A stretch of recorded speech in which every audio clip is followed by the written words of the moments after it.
Hello Shaman fans and welcome to the official FC Halifax Town YouTube channel. I'm Callum Jones and I'm here at Brooksbank School to have a chat with Halifax's number 12, Phil Senior. Right, so Phil, we're here at the Brooksbank Sports College, which I believe is the largest school in Calderdale. Yes, it's a big one. First of all, can you explain what you do here and what made you want to work in a school? Yeah, obviously I finished football, give a bit of background. Finished football, decided to go and do a degree, wanted to be a PE teacher.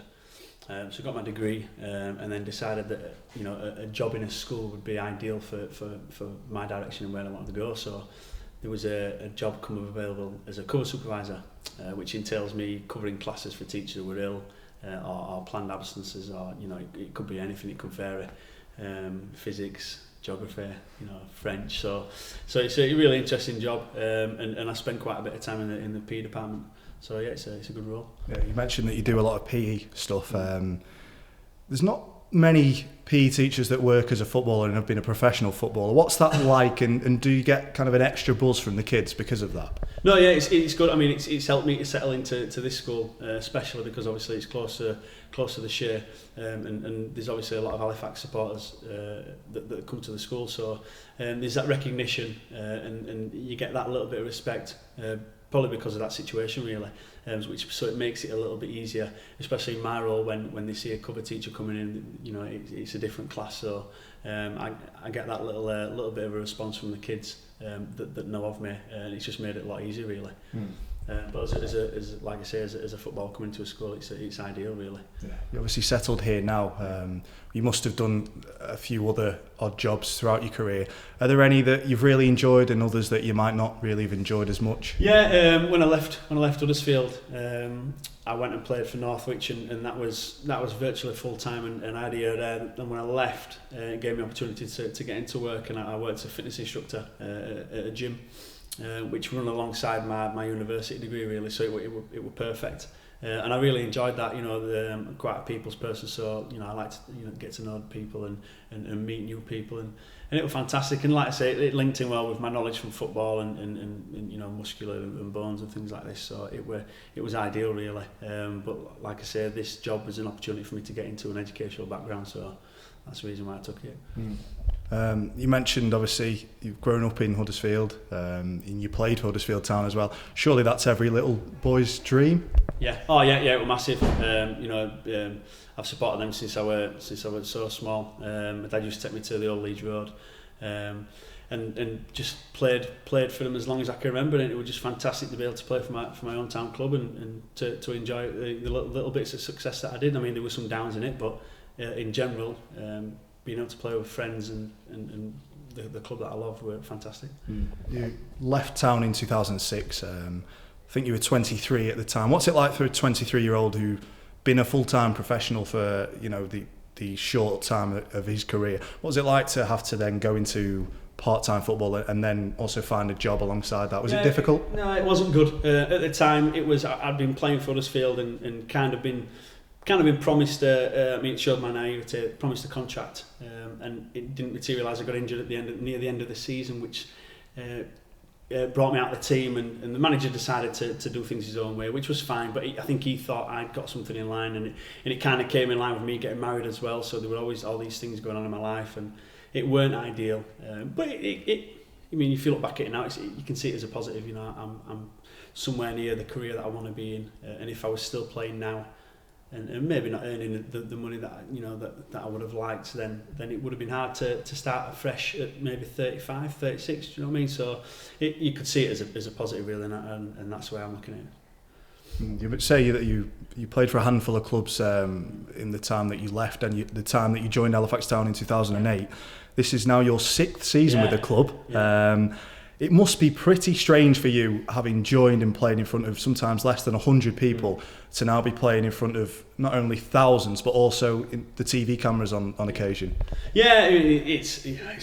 I mean, for some of the players, they've obviously had that experience of being lower down and not really having many fans to play in front of, to go into Luton and having 6,500. I've been quite fortunate that I played at Stamford Bridge in the FA Cup and kind of witnessed that kind of atmosphere and attendance. So. But for the club, it's fantastic, and you can just see. I mean, you know, this week going down to Wrexham, you know, playing at the better grounds is where Halifax belong really, and you know, no detriment to other teams, but you know, we're taking fans away from home, and we're outnumbering the home fans, and really you're a little bit out of place. And I know there's other clubs who are in the same boat, but it's definitely a place where we belong, this league, and obviously hopefully above. 6 years in now, what has been your highlight of your Halifax career thus far? There's been a few, obviously promotions. You know, that we've had success in promotions. I've obviously not been fortunate enough to play as much as I would have liked, but you know, it's a club that I've always followed, and I'm just pleased for the town really that they got, you know, relegated to such a low division, and to be able to come fighting and do it in such a short space of time, which is a big praise for the manager really. But like I say, it's a fantastic club. Yeah, you mentioned briefly then that your playing time has been limited.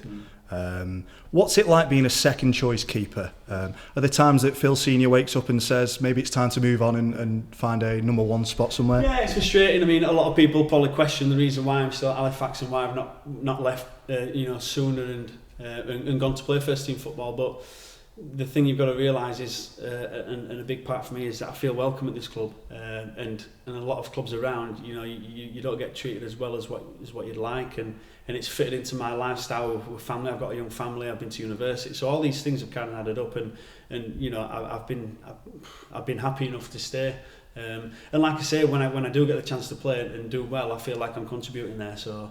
I mean, it could be me being a little bit big-headed, but you could say that, you know, Halifax are lucky to have two goalkeepers who you can rely on to, you know, with a bit of experience to step in and do the job. Like, you know, obviously I was on holiday, I missed the first game of the season, which wasn't good, but I came back the day after, and obviously, you know, produced a performance to help the team win.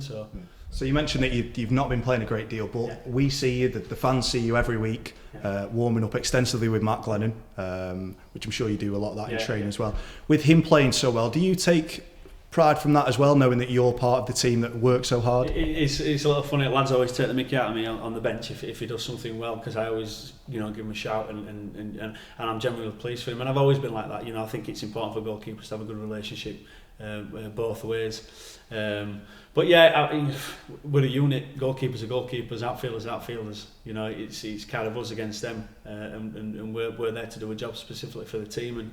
And when the other goalkeeper does well, you know, I do acknowledge that. When he does a mistake, I tend to try and turn my head away from people so they don't ask me why he's done that. But yeah, we generally, I mean, I get on really well with Matthew, and like you say, we've got a good relationship. You've got a bit of a reputation from being a bit of a joker in the changing room. Where do you think that rumour's come from? Oh, God knows, I don't know. Not as bad as when I was younger. Definitely grown up a little bit. 31-year-old now. But there's been a few things that's happened to me this season which could spur a comeback. I just like to have a bit of fun. I see the changing room as a place where, you know, as long as my wife is watching this, you can get away and have a bit of banter with lads, and it's a nice, you know, release for you. And footballers in general, you know, don't really grow up until they finish playing football. So, you know, I'm making the most of it while I can, and like I say, it's good for team morale, and I enjoy it. Yeah. Town continue to exceed expectations this season. What exactly does this group of players think that they can achieve this season and going forward? I think we've just been level-headed. I don't think we've expected anything. I think we've come into the league open-minded and just ready to work. I think we've been quietly surprised with how, it's hard to say, how games have panned out, or how teams have played against us really. I think it's probably suited the way we want to play. Teams have actually come at us this year, especially at home, wanting to attack, and that's suited our game, and we've shown that against the better teams. We can play, we can mix up with the other. I mean, there's obviously teams who are full time, and obviously their ability on the ball is probably going to be a little better than ours. But I think we've shown we're more than capable, and at the moment, you know, we're obviously close to the playoffs. Realistically, we're probably looking just to make sure that we cement a good mid-table position, I would have thought, and try not to peter out towards the end of the season, because we've had such a good start. It could easily happen in this league. I've been here before and I've seen it happen to so many teams, that we just want to make sure that we continue, you know, progressing as a team, but, you know, keeping that consistency, and I think it's important. Yeah. So Phil, as we've said, 6 years at the club now. Yeah. That means that you probably should know quite a lot about your teammates. Yeah. And I'm going to test you about that. I've got Right. 10 questions, Yeah. all about your teammates, and let's see how you get on. Surprise me. Well, let's see how much you know. First question. Whose middle names are Alan Spencer? That's Worthy. Spot on, yes, it is John Worthington. Yeah, big Alan knows his dad very well. Right, so that's 1 out of 1, not a bad start. Who started their career at Daisy Hill FC? Oh my gosh, I didn't even know there was a team called Daisy LFC. I'd have to say, a current squad member? They're all current squad members. Kevin Allsgrove. No, I'm afraid it's Lois Maynard. He started his career. I should have thought, really. Lois, yeah. I must mention that. Well, Daisy, I just took Kev as Daisy, being a bit of Daisy, so yeah, sorry. Yeah. I'd just like to mention before we go on that I'm hoping that Wikipedia and other such websites are correct, because I've got all the information. You should learn never to trust Wikipedia. So 1 out of 2 so far. Third one. Who scored a goal in a Manchester Senior Cup final for Manchester City versus Manchester United? It's got to be Marshall. You going with Paul Marshall? It's got to be, yeah. It was indeed Paul Marshall. He scored the final goal in a 3-1 win in 2007. That was great. For which Scottish team did Matt Glennon score a goal for in the 2005-6 season? Falkirk. No, I got it wrong. Why have I got Falkirk? Was it against Falkirk? I don't know. It was for St Johnstone. St Johnstone. Yeah, so that's 2 out of 4. Do you know what? Amount of times I've heard it on the coach as well. I should know that. It's all he talks about. Right, 2 out of 4. Who turned down a £250,000 move to Blackburn Rovers in January 2001? Come on. January 2001. Well, that's got to be one of the older players. So it can't be Matty. It's not Worthy. It's not Worthy. It's definitely not me. I can only think of John Challoner. John Challoner, I'd say.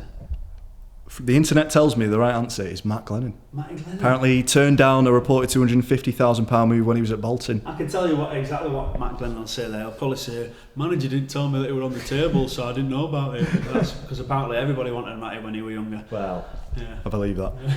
Who was born on the 26th of August 1988? Oh my gosh. These are questions that I should know. 26th of August 1988. 24-ish. Scott McManus? Lee Gregory. Lee Gregory. Yeah. Well, I forget how young he is, to be honest. So that's 2 out of 6 so far. Yeah. Good, you're doing well. Who has played for both Cambridge United and Luton Town in his career? It's got to be Ainge. It is Simon Ainge. He was on loan in 2009 at the Abbey. Oh, was he on loan? Right. And he played obviously for Luton last season. So that's 3 out of 7. In what year did Ryan Toulson first sign for Halifax? Oh, years ago. Oh, man. I want to say 2000 and... Are you talking schoolboy forms or professional? The first time that he signed for... The first time. Not the Reform Club, the initial... I'd say 2002. Oh, it's 2003. I'm going to say 3 as well. I'm going to say 3. Right. Who had trials with Crystal Palace as a youngster? That's embarrassing. Trials with Crystal Palace. I've said his name already, haven't I think. Couldn't tell you. Adam Smith. Mark Roberts. Did they? Yeah, well, apparently so. And the final question is, who once played for the Kalamazoo Kingdom? Oh, God. Kalamazoo Kingdom. Yeah. Kingdom. I must have been abroad and played football. Is that abroad? I can't possibly say. Bloody hell are they? These are questions that shouldn't even be asked.